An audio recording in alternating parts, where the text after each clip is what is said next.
evening. Welcome to News Now on TV360. I am Thelma Okoro. Nigeria's President Muhammadu Buhari has blamed the previous government at all levels for what he called abuse of trust and the purchase of equipment and other ammunition to fight the war against Boko Haram. The president said the situation has cost Nigeria a huge loss of lives and property. The president made this known while addressing members of the House of Representatives, who he hosted to a presidential dinner at the banquet hall of the presidential villa. He said that the millions of naira and dollars expended by the past administrations could not be properly utilized. The president also called on the members of the House to support him in the fight and expressed optimism that the war on Boko Haram must be won. Nigeria's former Minister of Finance and Coordinating Minister of the Economy, Ngozi Okonjo-Iweala, has dismissed allegations that she illegally authorized the diversion of recently recovered Abacha loot during the administration of former President Goodluck Jonathan. Okonjo-Iweala described the allegations as part of a campaign of falsehood to tarnish her image in a statement by her media advisor, Paul Nwabiuku. She's alleged to have illegally approved the transfer of at least 61.4 billion naira from funds recovered from the late dictator Sani Abacha to the office of the National Security Advisor Sambo Dasuki for urgent security needs. In the statement, she denied all corruption allegations leveled against her. The Nigerian Bar Association has urged security agencies in the country to form an effective partnership to get rid of corruption in Nigeria. Chairman NBA Anti-Corruption Commission Titus Osanakbo made the call at an occasion marking the International Anti-Corruption Day in Abuja. He stressed the need for an advocacy program to effectively tackle corruption, insisting that the anti-graft institutions in Nigeria will be better off when they work in collaboration. Character, proven track record of character is very, very important, because a person who is very knowledgeable but possesses no character, you get the person appointed, the society is worse for it, because hemorrhage is inflicted in the society. So the MPA should stand up at all times to ensure that people who are appointed judges are people of proven track record of character. People who are not likely to be subjected to undue influence. Because if they are not subjected to undue influence and have strength of character, the society is better for it. At this point in time, yes, we have anti-corruption agencies. With what we have, what I think is best at this point in time is to ensure that there is proper synergy, proper cooperation, so to ensure that they all do their bits to ensure that the society is better for it. But from a long perspective, obviously there have been instances where there seem to be some overlap in terms of functions or in terms of objective.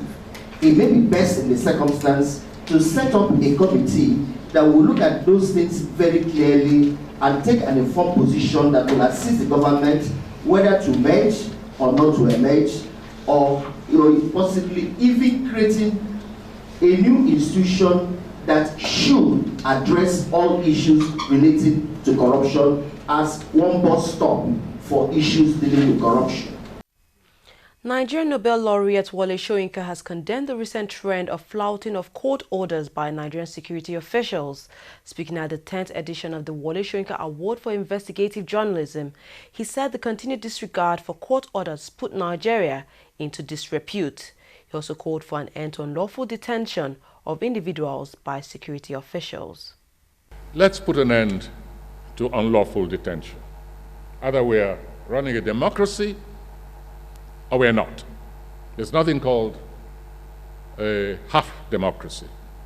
If the courts grant an individual bail, I don't care what crime that individual is accused of. There are many avenues for security agencies to pursue their quest without flouting the orders of the court. It is wrong, and we dare not continue to keep silent when one of us, a citizen of this nation, whether militarized or civilianized, is granted bail by the court, and some excuse is found for flouting the orders of the court. Those who do that are behaving exactly like Fayose, that thug in Ekiti, who went to court, beat up the judges, tore their clothes, and got away with it. I see no difference between Fayose and any police agency which flouts orders of the court. You're treating that court with contempt, and that is the one arbitration avenue that belongs to all of us. We have a duty to protect the courts, and we must put an end to this contempt of orders of the court by any government. Women Arise, a non-governmental organization, has called on the government to overhaul the judicial system in order to ensure that perpetrators of gender-based violence do not go unpunished. President of the group, Joe Odumakin, said the overhauling of the judicial system would not only help in bringing the offenders to justice, but would also boost the confidence of their victims. The essence of this is to mark the end of the 16 days of activism against gender-based violence, where we should orange our world. Today is also International Human Rights Day, to use today to draw attention to the world that how can we continue to respect fundamental human rights? How can we have a free world? How can we have a world where justice, fairness, and equity reigns? Gender-based violence is on the rise. Out of every 10 women you see, about 5 of them have suffered. A lot of them keep quiet because of culture. A lot of them don't speak out because of religious belief. A lot of them feel they be stigmatized. So the essence of this is to bring out the real victims, to encourage others, so that others can speak out. Others, we know that those who perpetuate the heinous acts have no hiding place, that the judicial process will always take its course so that it can serve as a deterrent to others. And as we also speak, for us to know that injustice anywhere is injustice everywhere. Terror anywhere is terror everywhere.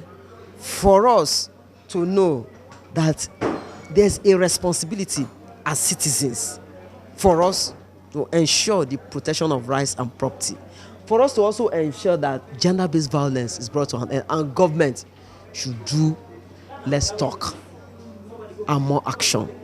The judicial process, there must be an overhaul of the whole system.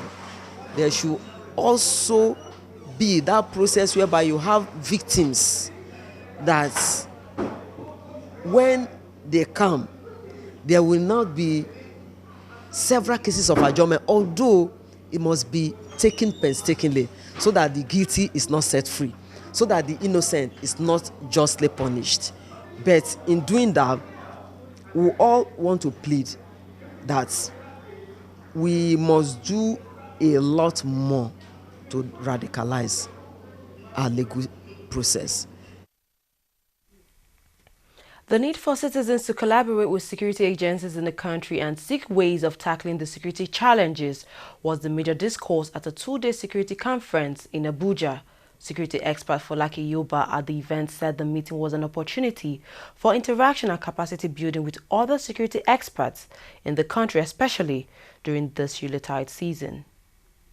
Everywhere in the world, they've gone a step further. You know, Nigeria, well, thank God we are not as fast as some other parts of the world in adopting electronic transactions. But we are also getting there. But how prepared are we for the calamities that could actually come along with such? It's a laudable thing. It's a beautiful thing that we are growing, we are being compliant. But are we looking at the other side of it? The other side of realizing that that thing that looks so beautiful has turned to be a danger to us. So we want people to be proactive. We want people to know how to prevent and protect themselves against such dangers. Then in addition to cybersecurity, we are going to be handling emergency preparedness and disaster management. Now we have so many IDPs all over Nigeria. How do we protect our people? How do we prevent mishaps? What measures are we supposed to put in place to avert dangers that naturally must occur? You know, even natural disaster, how prepared are we? Fire outbreak, how prepared are we? You know, so we want to track this adequately. And this is not local, it's a global thing. That's why we decided to involve our partners from America and other parts of the world. That they should come in here and let us see how we can get to know what they know and add to what we know. Nigerian media mogul Raymond Dokpesi has pleaded not guilty to all the charges of corruption leveled against him by the Economic and Financial Crimes Commission (EFCC). Dokpesi was arraigned along with his firm Dai Investment and Holdings Limited before Justice Gabriel Okolawole of the Federal High Court in Abuja over an alleged 2.1 billion naira fraud. In the trial, he pleaded not guilty to all the charges and insisted that the charges against him were false. After listening to his pleas, the judge then adjourned proceedings till December 10th for the hearing of the bail application filed by his counsel. We had an application for bail, for the bail of the defendant, High Chief Alego Dokpesi, and ordinarily under the rules, the prosecutor is entitled to 48 hours notice, but we were able to get the hearing date for tomorrow at 12:30 p.m.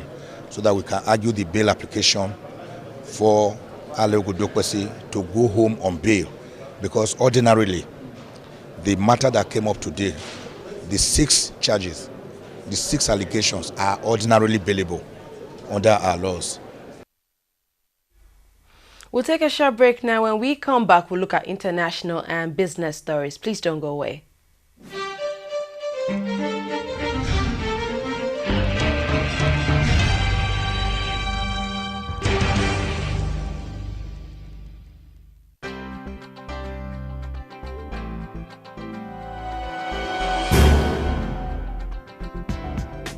Hello, you're welcome. You're watching the Funny White Man Show, which is the biggest, the brightest, and the most entertaining show in Africa. Funny white man, funny white man, funny white man, but this way you talk, it's too much. Give me 5,000 man, that's you. It's too much. So you get it like, when she move along the street, yeah, me should like that, I'm going girl, you know, my own people, actually. Yeah, fine, it's fun, I enjoy it, and I'm one of those very few, I'm forever taking it personal. I will listen 160 million Nigerians are corrupt. How? My brother, I'm looking for you. Yeah, but it's a growth, and this is the time to build business and know the pitfalls and know what to do and what not to do. But there are months where you get business and months. You know how we do, how we tell you. We do the way you do.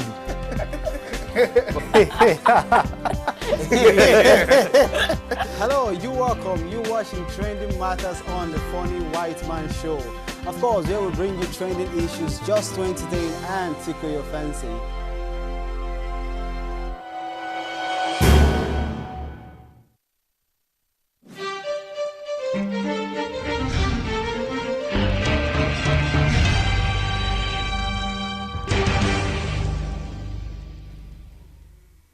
Welcome back. You're watching TV360 News now. To business stories. Nigeria's government has agreed the immediate payment of 407 billion naira owed to fuel importers under a subsidy scheme, the Finance Ministry has said. Finance Minister Kemi Adeosun approved the payment of 407 billion naira for subsidy claims to oil marketers. Marshal Gondo, a spokesperson for her ministry, said. The president has also directed the payments be made immediately in order to avoid a quick end to the lingering fuel crisis. This is according to Gondo. Fears of a fuel scarcity prompted Nigerians to resort to panic buying in the last few weeks, forming long queues at petrol stations in major cities across the country. Some of the money to be paid to importers dates back to 2014, and this is the first significant payment since Buhari came into power in May. Crude oil prices were unchanged on Thursday, supported by a fall in U.S. crude inventories. U.S. crude futures were at $37.43 a barrel, while internationally traded Brent futures were at $40.54 a barrel, up 43 cents. Between 0.5 million and 2 million barrels of crude oil are being produced in excess of demand every day, creating a glut that has pulled down prices almost 2/3 since 2014. The excess supply is being pushed into storage and threatening to fill up the existing facilities. At least 7 people were killed in Burundi's capital, Bujumbura, during a night of violence in Flashpoint districts, where months of protests took place against President Pierre Nkurunziza. The deaths are the latest in the wave of violence convulsing Burundi, which has raised fears that the African nation may be sliding back into ethnic conflict after emerging in 2005 from a 12-year civil war. Residents have accused the police of shooting and killing 5 men in the region. However, police spokesperson Pierre Nkuriye said the police officers killed them because they threw 3 grenades at the police officers. Civil society groups say more than 240 people have been killed since the unrest began in April after Nkurunziza said he would seek a third term in office. He, however, won a disputed election in July this year. Kenya's Electoral Commission on Thursday announced that the country still plans to hold the 2017 presidential and parliamentary elections on August 8, 2017. The announcement comes despite a rise in ethnical-charged hate speech which threatens the electoral process in Kenya.